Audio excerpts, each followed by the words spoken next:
My name is Griffin, but around here they call me Grandpa Griffin. I'm 68 years old, and after 6 silent years working abroad, I finally came back home, thinking I'd return to laughter, to memories, to the life I'd built brick by brick. Instead, the moment I stepped through my own gates, I felt it, a heaviness, a wrongness, like the house itself was holding its breath. Then I heard it, a voice I didn't recognize, barking orders, and the person they were ordering was my daughter.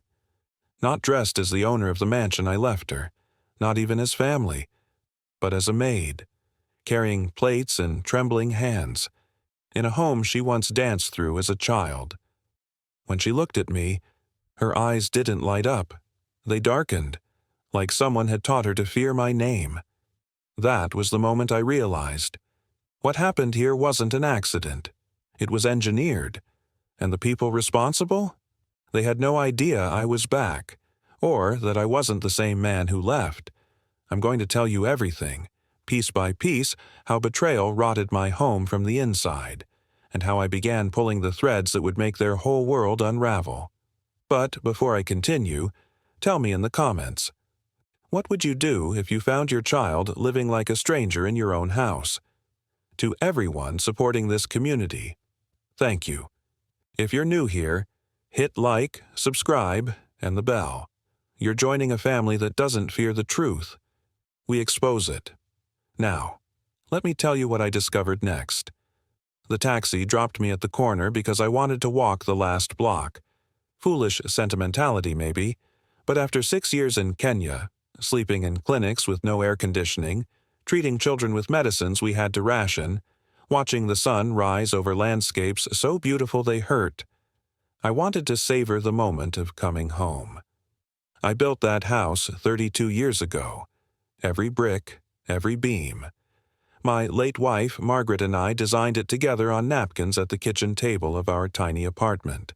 When Aria was born, we carried her through those doors wrapped in a yellow blanket, and I remember thinking, this is it. This is what success looks like. So picture me now. White hair, liver spots on my hands, carrying one weathered duffel bag. The neighbor's dog didn't even recognize me. I looked at the house, my house, with its stone facade and the oak tree I planted when Aria turned 5. The lawn was pristine. Too pristine. Like a hotel, not a home. The front door was unlocked.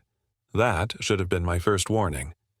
I pushed it open slowly, expecting maybe music or cooking smells, or Aria on a work call.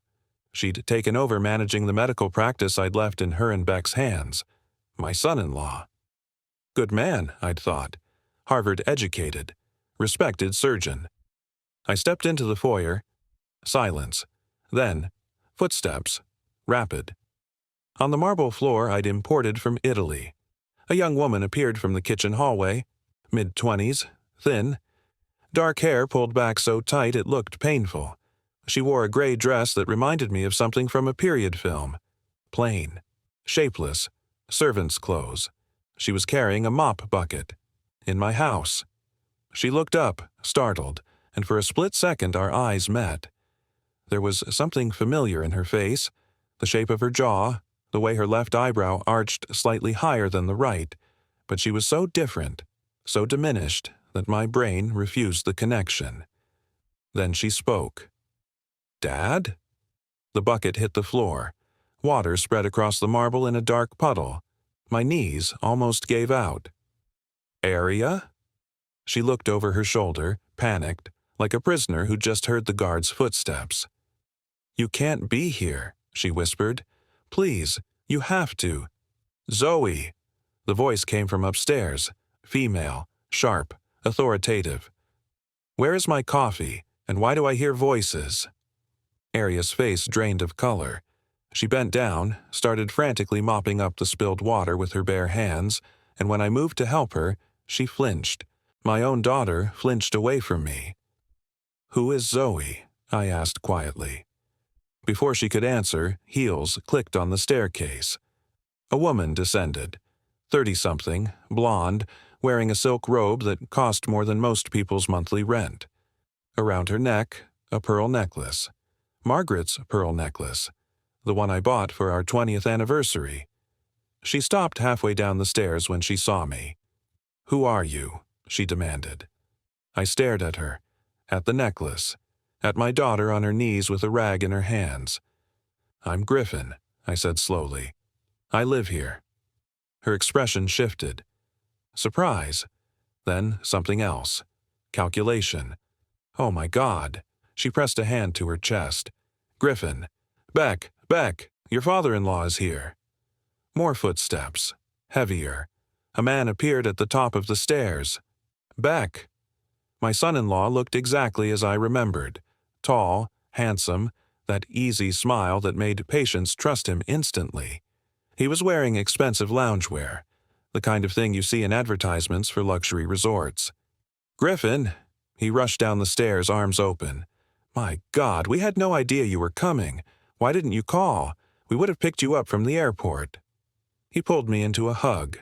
I stood there, arms at my sides, watching Arya over his shoulder. She'd gone very still, eyes down, like she was trying to disappear. "I wanted to surprise everyone," I said carefully. "Well, you certainly did that." Beck laughed.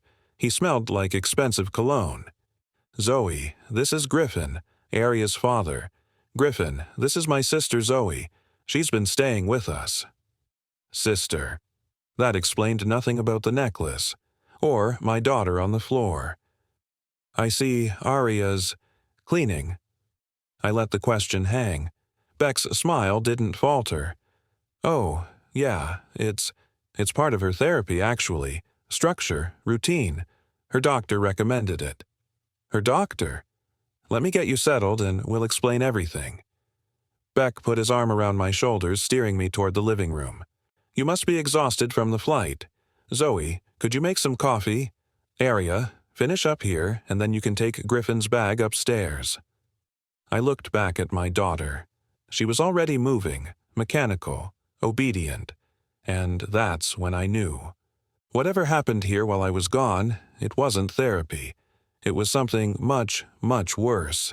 If you're already feeling the weight of what's coming, hit that like button right now. Because what I discovered in the next 24 hours made this moment look like a gentle warning. Subscribe if you want to see how deep this betrayal goes, and how a 68-year-old man who built his life on saving people learned to destroy the ones who preyed on his daughter. They sat me down in my own living room like I was a guest. The furniture was different. Margaret's antique reading chair, gone.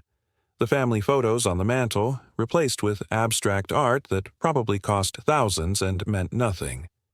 Even the coffee table was new. Glass and chrome, cold to the touch. Beck brought me tea. Not coffee. Tea I didn't ask for, in a cup I didn't recognize. "I know this must be shocking," he began, settling into the chair across from me. Zoe perched on the arm beside him, like they were posing for a portrait. "We've been trying to reach you for months, but the email you left kept bouncing back." That was true. Internet in rural Kenya was unreliable at best. I checked in every few months through a sat phone, but the last year I'd been so deep in the work, training local doctors, setting up a sustainable clinic system, that I'd gone silent. My mistake. "What happened to Arya?" I asked directly. Beck sighed, ran his hand through his hair, the perfect gesture of a concerned husband. "About 2 years ago, she started struggling. After you left, after Margaret passed, I think the grief it caught up with her. She couldn't sleep, started having panic attacks. The practice became too much." "So she stopped working?" "We thought it was temporary." Zoe spoke up now, her voice honey smooth. "But it got worse. She'd forget things. Important things. We found her wandering the house at 3 a.m. talking to herself. It was scary, Griffin." I kept my face neutral. Inside, my mind was racing. I'm a doctor. I know what grief looks like. I know what trauma looks like. And I know what lies smell like. This smelled like lies. "We got her help," Beck continued. "Dr. Caleb Blair, best psychiatrist in the state. He diagnosed her with severe depression, dissociative episodes, recommended simplifying her life, reducing stress. Routine helps, he said. So, you made her a maid? The question landed heavy. Beck's smile tightened. We gave her structure, purpose, small tasks she could accomplish. It's therapeutic, Griffin.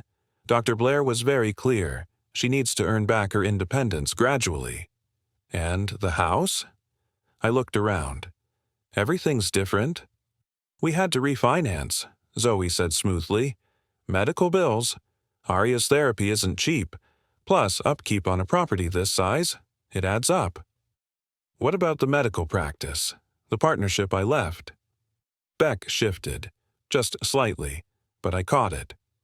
We had to make some difficult decisions, he said carefully. Arya couldn't fulfill her duties. The other partners were getting frustrated, so I bought out her share, temporarily, until she's well enough to return.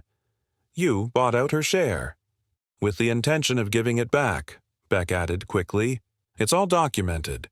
Sienna, our lawyer, handled everything properly. A name I didn't recognize. When I left, our family lawyer was Michael Chen. Old friend. Trustworthy. I'd like to see those documents, I said quietly. Of course, absolutely. I'll have Sienna send everything over. Beck stood, all energy and reassurance. But first, let's get you settled. You must be exhausted. Jet lag is brutal. As if on cue, Arya appeared in the doorway, still in that gray dress, still with her eyes down. Your bag is in the guest room, Mr. Griffin, she said softly. Mr. Griffin. My own daughter called me Mr. Griffin. Beck smiled at her like you'd smile at a dog who'd learned a trick. Thank you, Arya. That'll be all. She turned to leave. Arya, I said. She stopped, didn't turn around. Will you have dinner with us tonight? Silence. I watched Beck and Zoe exchange a glance. She eats in the kitchen, Zoe said lightly. It's part of her routine. Dr. Blair was very specific. Too much social stimulation can trigger episodes. I'd like to have dinner with my daughter. The temperature in the room dropped about 10 degrees. Beck's smile was still in place, but his eyes had gone hard. Of course, if that's what you want. We'll set an extra place. Arya left without a word. They showed me to the guest room, which used to be Margaret's sewing room. The space where she'd made Halloween costumes and patched my work shirts and dreamed out loud about the grandchildren we'd never have. Now it was sterile, hotel-like. A bed, a dresser, nothing personal. I closed the door behind me and sat on the edge of the bed. My hands were shaking. Not from age, not from the flight. From rage. Because I knew what I was looking at. I'd seen it before. In Kenya, I'd treated women who'd been systemically broken down by abusive husbands. Men who isolated, controlled, convinced their victims they were crazy until they believed it themselves. Coercive control. Financial abuse. Gaslighting. I just never imagined I'd see it in my own house. Done to my own daughter. By the man I'd trusted to protect her. I unpacked slowly, methodically, hung up my shirts, lined up my shoes, and, as I did, I made a list in my head. Things that didn't add up. Questions that needed answers. People I needed to call. That night at dinner, I watched. I said little. I observed everything. How Arya sat at the edge of her chair, barely touching her food. How Beck dominated the conversation, steering it away from anything substantial. How Zoe wore Margaret's jewelry like trophies. How a man I didn't know, introduced as Silas, the estate manager, sat at my table eating food bought with my money in my house.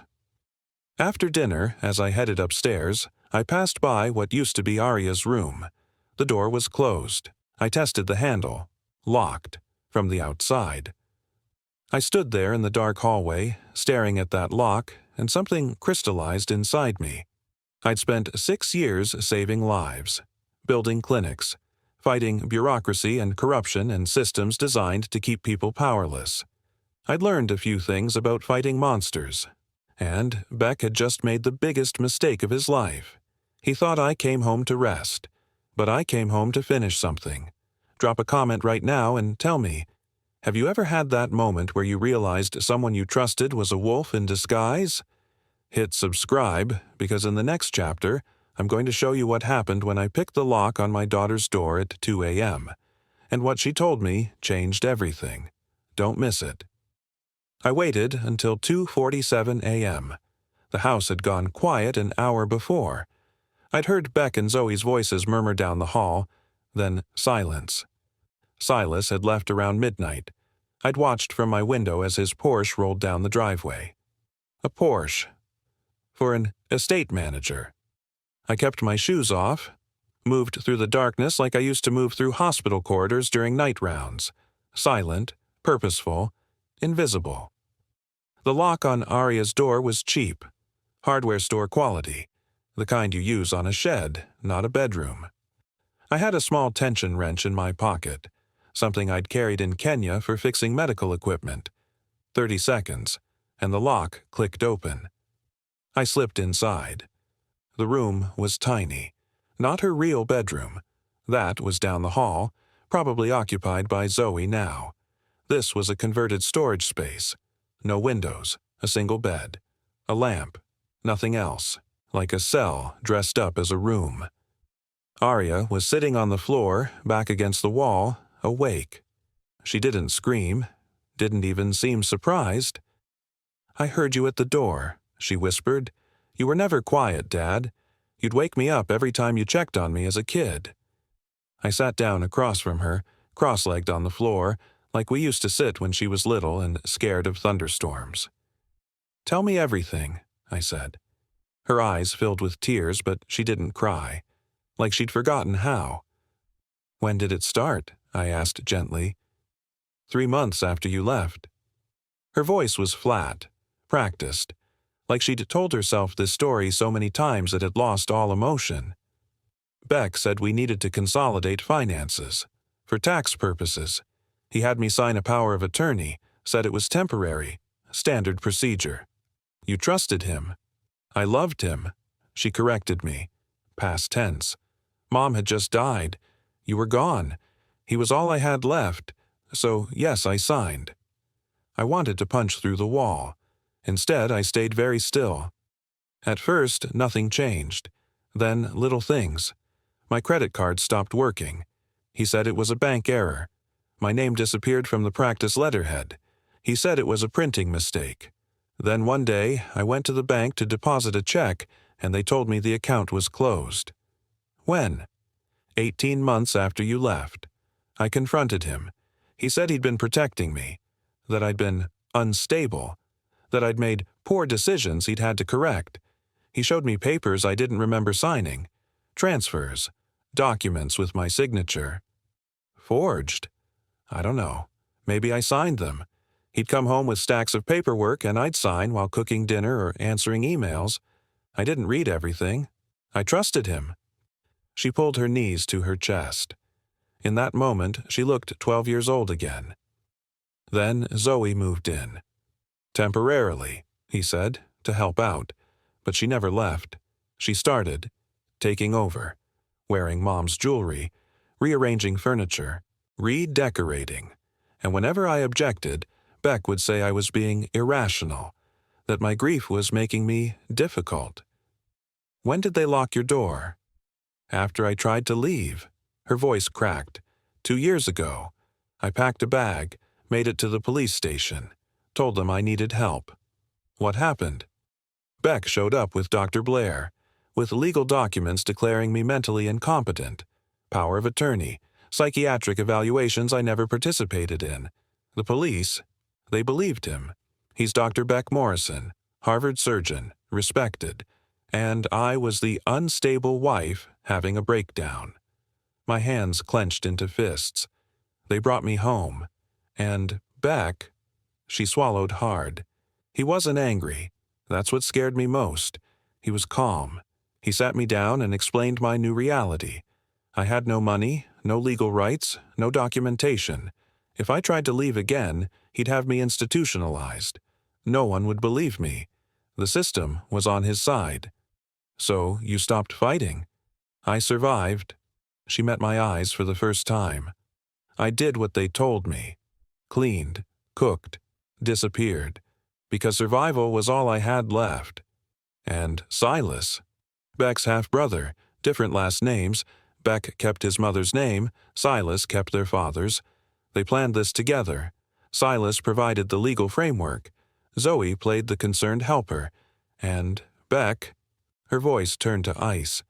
Beck was the face, the respectable husband taking care of his sick wife. I reached out slowly, giving her time to pull away.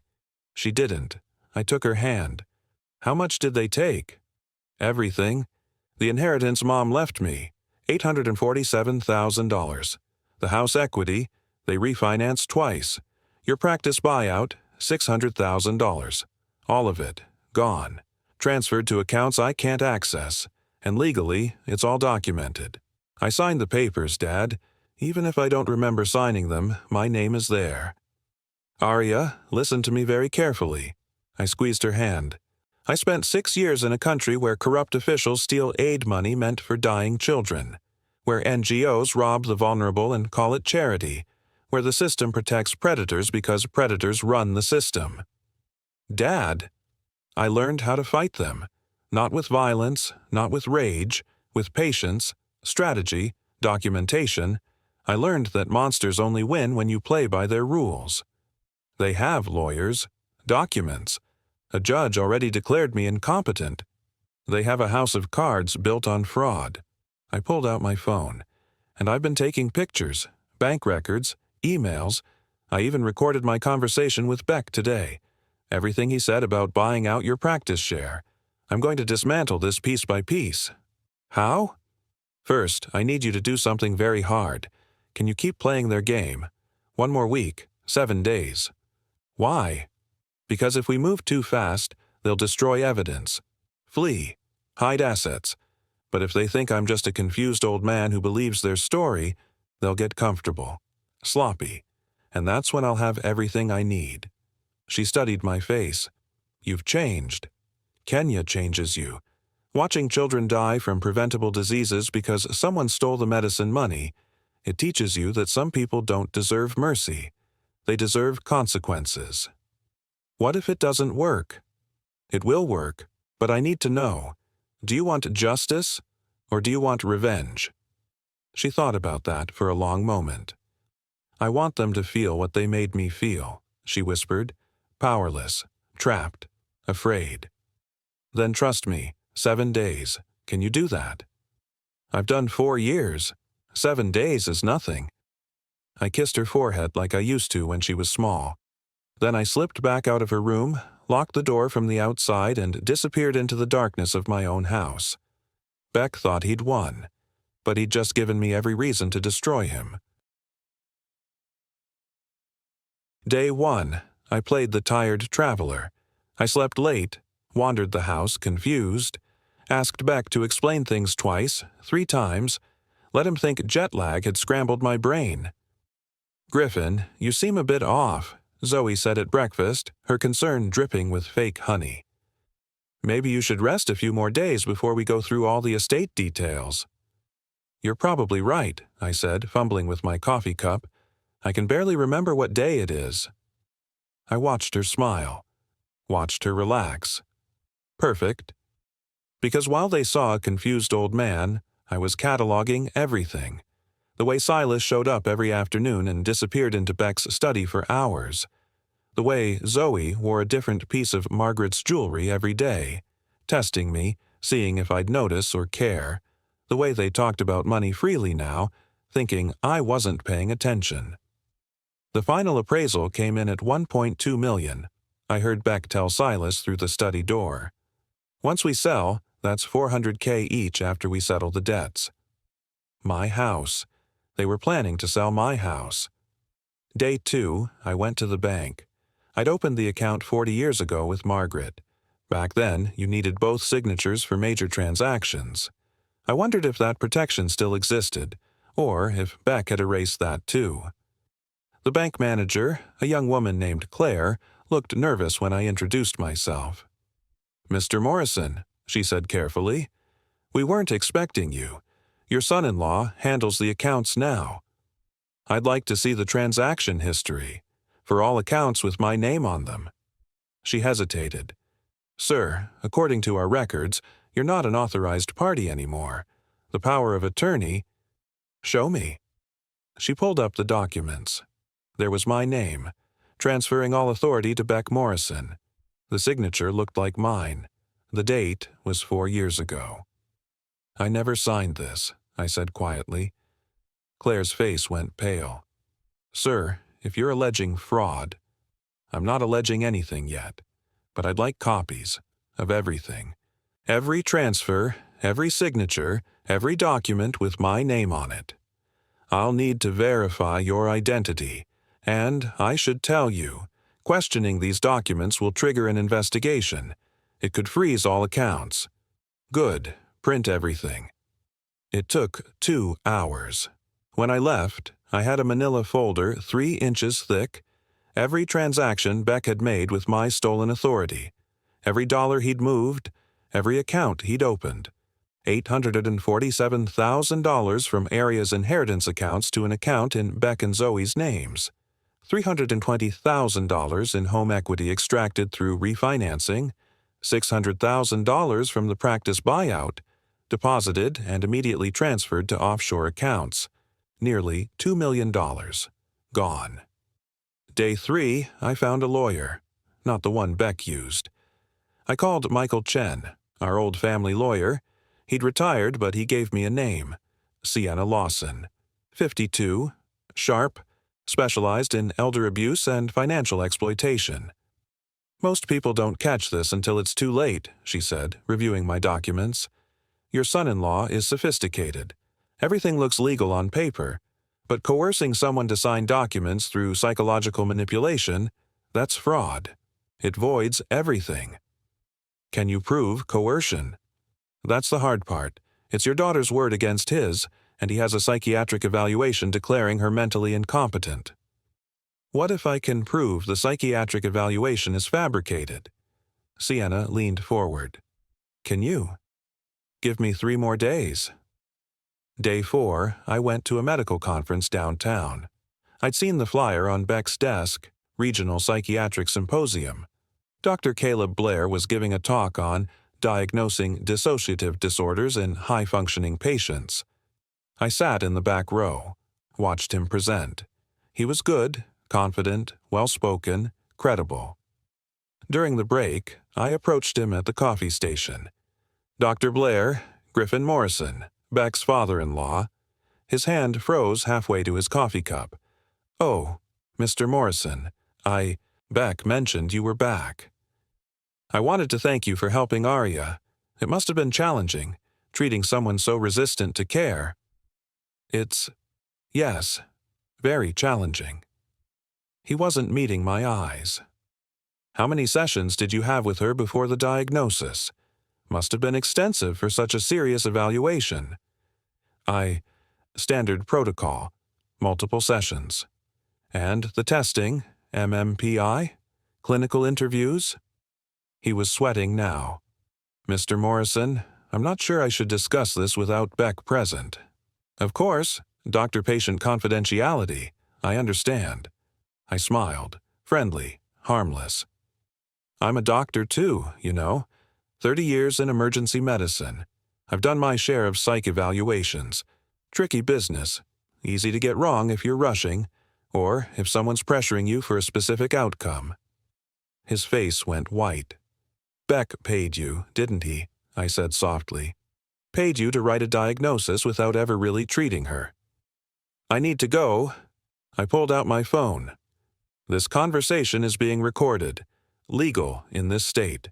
One-party consent. You've just confirmed you fabricated a psychiatric evaluation. That's medical fraud. License revocation. Possible criminal charges." "Wait. Or," I said calmly, "you could write a new report, correcting your misdiagnosis, explaining that you never properly evaluated the patient, that your original report was issued under, let's call it, external pressure." "He'll destroy me."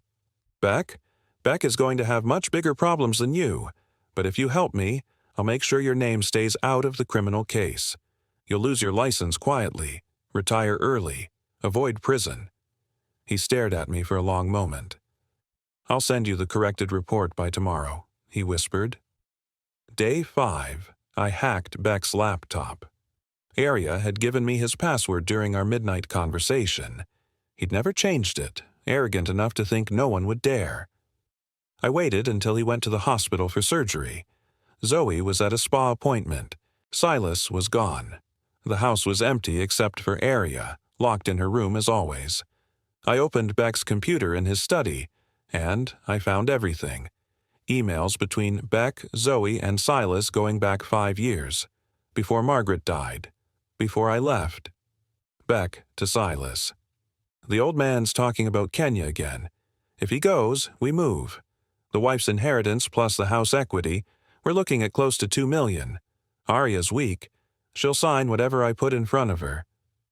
Zoe to Beck. "What if Griffin comes back?" Beck. "He won't, and if he does, we'll handle it." Silas to Beck. "I found a psychiatrist, owes money to some bad people, needs cash fast. He'll write whatever we want." Beck. "Perfect." I read every email, every text, every documented lie. I downloaded everything to a USB drive. Then I found something else. Banking records showing Beck's gambling debts. $340,000 to underground poker games and offshore betting sites. That's where Arya's money went. Not investments, not estate management, cards, dice, horses. Her inheritance disappeared into Beck's addiction. I sat in his chair, in his study, surrounded by his expensive furniture bought with my daughter's stolen money, and I felt something cold settle in my chest. Not rage anymore. Clarity. These people had calculated every move, planned every manipulation, turned my daughter into a servant in her own home, and called it therapy. Day 6, I made phone calls. To the detective who'd handled white-collar crime when I was on the hospital board, to the state medical board about Dr. Blair, to Sienna with all my documentation. And day 7, I invited everyone to dinner. "I want to discuss the estate," I told Beck that morning. "Understand everything properly. Can we all sit down tonight? You, Zoe, Silas. Let's make it official." Beck's eyes lit up. He thought I was capitulating, accepting their version, probably signing something that would make this permanent. "Of course, Griffin. That's very reasonable. I'm inviting our lawyer, too, Sienna Lawson, and an old friend who's curious about estate management, Detective Morrison from the Fraud Division." Beck's smile froze. "Why would we need a detective?" "Oh, just a formality. He's interested in how you've managed things so efficiently. Professional curiosity." I walked away before he could respond. That night I set the dining room table myself. 8 places: Beck, Zoe, Silas, Arya, Sienna, Detective Morrison, and one more chair. For the truth. Subscribe right now because what happens next is the moment they realize they've lost. That dinner conversation is going to change everything, and I promise you it's going to be satisfying. Hit that like button if you're ready to watch these predators squirm. Drop a comment. Do you think Beck will fight, flee, or fold? Don't miss it. The dining room had never felt so cold. I'd set the table with Margaret's china, the set Zoe hadn't managed to pawn yet. 8 place settings, candles, the whole performance. Beck arrived first, dressed like he was heading to a board meeting. Confident, in control. He kissed Zoe on the cheek when she came down the stairs wearing, of course, my wife's diamond earrings. Silas showed up at 6:58, 2 minutes early. Always punctual, that one. Always calculating. Then Sienna arrived. Professional. Carrying a leather briefcase that made Beck's eye twitch just slightly. Detective James Morrison, no relation to Beck, ironic coincidence, came exactly at 7. 50-something. Gray suit. The kind of cop who'd seen every con, every lie, every performance. "Thank you all for coming," I said, playing the gracious host. "Please, sit." Beck sat at the head of the table. My table. In my house. I let him. Arya came last, still in that gray dress. She set down a pitcher of water, and Beck waved her toward the kitchen. "Actually," I said quietly, "Arya should sit with us. Griffin, we discussed this. Her routine. Sit down, Arya." She hesitated. Then, slowly, carefully, she pulled out the chair next to mine and sat. Beck's jaw tightened. "So," he said, recovering quickly, "you wanted to discuss the estate. I prepared some documents for you to review." "Actually," I interrupted, "I'd like to start by thanking you." Silence. "Thanking me?" "For taking such good care of things while I was gone. It must have been difficult. Managing the house, the finances, my daughter's condition." I smiled. "I really want to understand everything you did. Walk me through it. Start with the power of attorney." Beck glanced at Sienna, then at the detective. "This seems formal for a family discussion." "Humor an old man," I said. "The power of attorney. When did Arya sign it?" 3 months after you left. It was standard." "Standard for what?" "Tax purposes. Estate management. We needed flexibility to handle your assets while you were unreachable." "And she signed willingly?" "Of course." Beck's voice had an edge now. "Interesting." I pulled out a folder, slid a document across the table. "Because this is the power of attorney document, with Arya's signature, dated 4 years ago. But Arya, you told me you don't remember signing this. Is that correct?" Arya's voice was barely a whisper. "I don't remember?" "She was grieving," Zoe jumped in. "Confused. That's why we had Dr. Blair evaluate her." "Dr. Caleb Blair," I said. "Yes, let's talk about him." I pulled out another document, slid it to Beck. "That's Dr. Blair's new report, the one where he admits he never properly evaluated Arya, where he confesses that his original diagnosis was written under external financial pressure. In other words, you paid him to declare my daughter mentally incompetent." Beck's face went pale. "That's ridiculous." "It's recorded." I pulled out my phone. "I had a conversation with Dr. Blair 4 days ago. He admitted everything. This state has one-party consent recording laws. It's all legal, and it's all evidence." Detective Morrison leaned forward, suddenly very interested. "You can't," Beck started. "I also have your emails." I pulled out more papers. 5 years of communication between you, Zoe, and Silas. Planning this. The old man's going to Kenya. When he leaves, we move. That was your text to Silas 3 weeks before I left. You planned this before Margaret was even cold in the ground. Zoe stood up. "This is insane. We were helping. You were stealing." Sienna spoke for the first time, her voice cutting. $2 million. Transferred from accounts belonging to Arya Morrison to accounts controlled by Beck Morrison, Zoe Morrison, and Silas Crawford, using fraudulent power of attorney and fabricated psychiatric evaluations. "We have documentation," Silas tried. "Forged documentation." Detective Morrison pulled out his own folder. "We've been investigating based on Mr. Griffin's evidence. Those signatures? Forensic analysis shows they were traced or digitally copied. Arya Morrison never signed most of these documents." "And the psychiatric hold you used to force her back from the police station 2 years ago?" I kept my voice level, clinical. "That was based on Dr. Blair's fraudulent evaluation, which means it was illegal detention, false imprisonment." Beck's hands were shaking now. "The gambling debts are particularly interesting," I continued. $340,000 to offshore betting sites and underground poker games. That's where Arya's inheritance went. Not investments, not estate management. Cards. How did you— Beck caught himself. "Your laptop. Arya gave me your password. You really should have changed it." I leaned forward. "Here's what's going to happen. Detective Morrison is going to read you your rights in a moment. You'll be charged with fraud.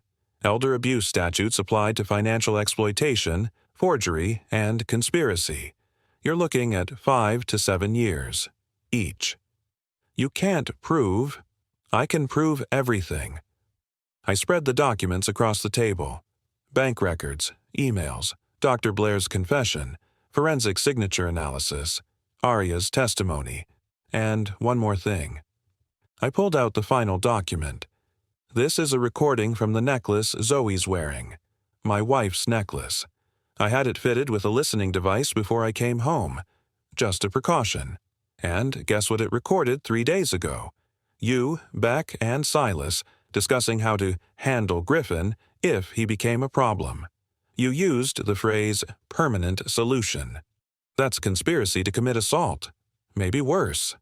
That was a lie. There was no device. But Beck didn't know that. His face crumbled. Wait.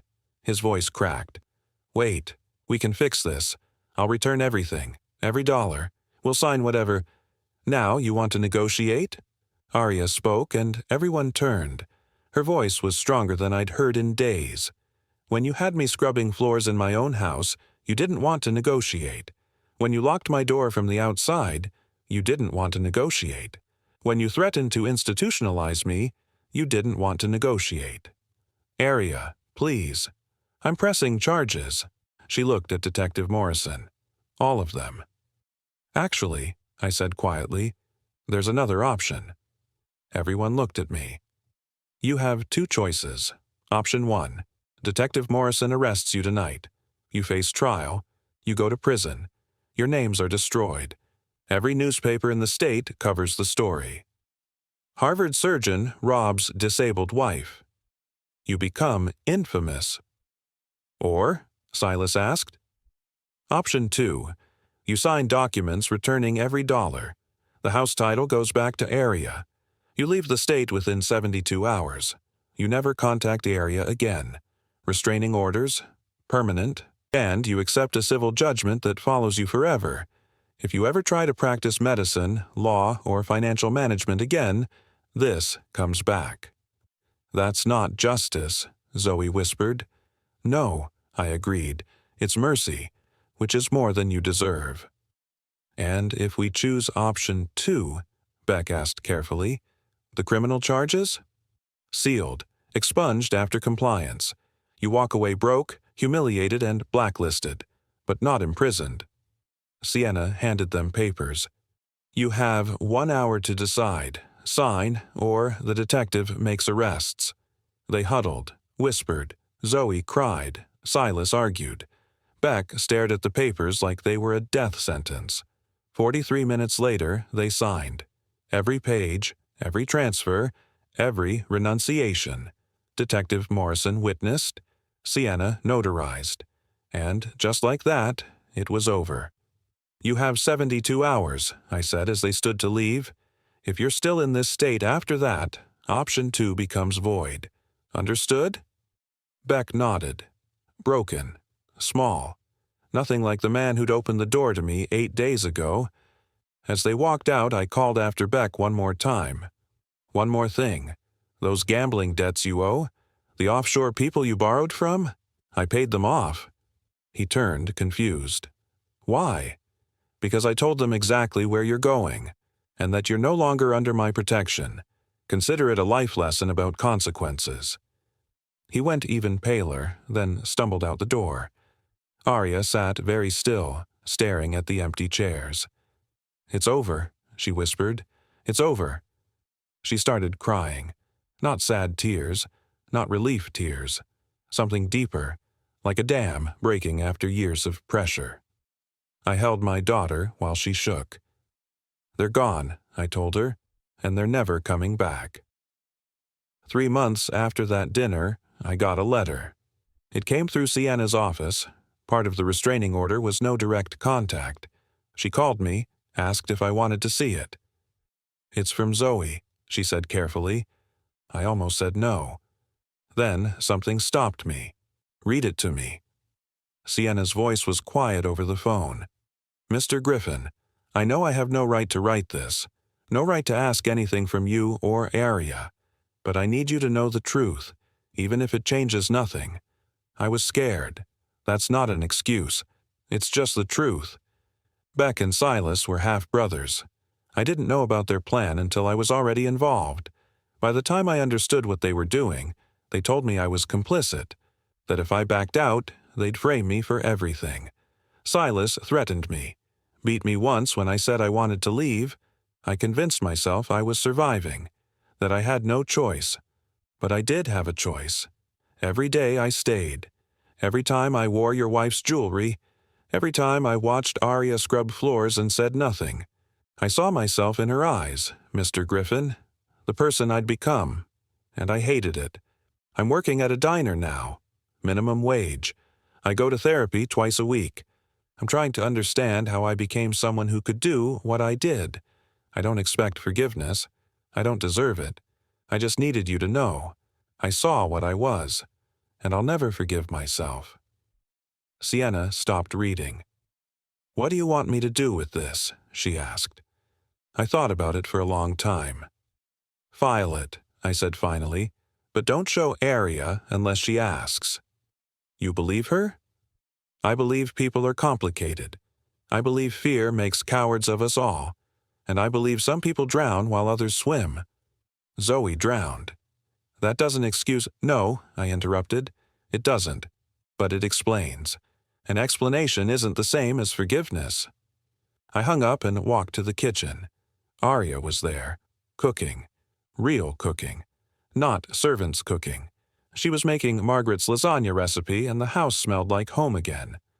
"Who was that?" she asked. "Sienna, just closing some paperwork." She nodded, didn't push. We'd found a rhythm, Aria and me. Therapy twice a week for her. Long walks. Replanting the garden that had died while Beck was in charge. Painting the walls.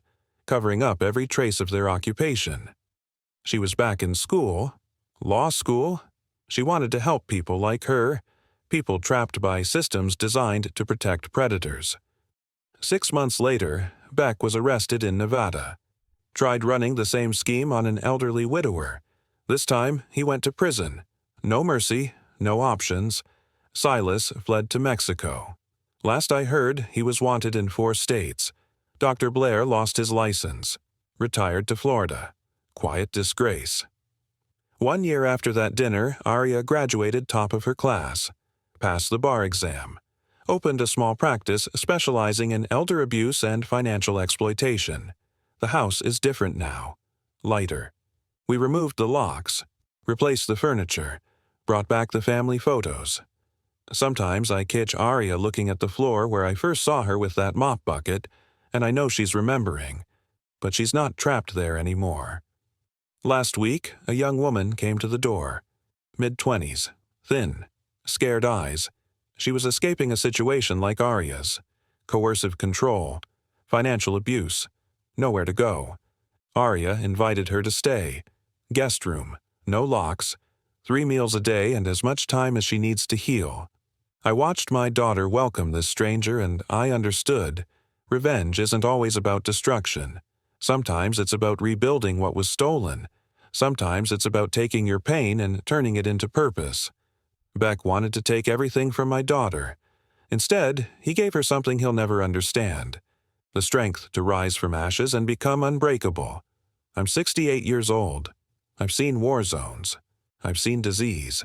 I've seen what humans do to each other when no one's watching. But I've also seen this. Resilience is real. Justice is possible. And sometimes the best revenge is simply refusing to let them break you. My daughter smiled today. A real smile. That's worth more than every dollar I recovered, every consequence they faced, every victory in court. Because in the end, we won. Not because we destroyed them, but because we refused to be destroyed. If this story moved you, subscribe to this channel. Share it with someone who needs to hear that it's never too late to fight back, to rebuild, to reclaim what's yours. Hit that like button if you believe some battles are won, not with fists, but with patience, strategy, and refusing to give up. Drop a comment below. What's one thing you'd tell someone trapped in a situation like Aria's? I read every comment. Thank you for being part of this community. Thank you for listening to my story. And remember, the people who underestimate you are often the ones who've already lost. They just don't know it yet.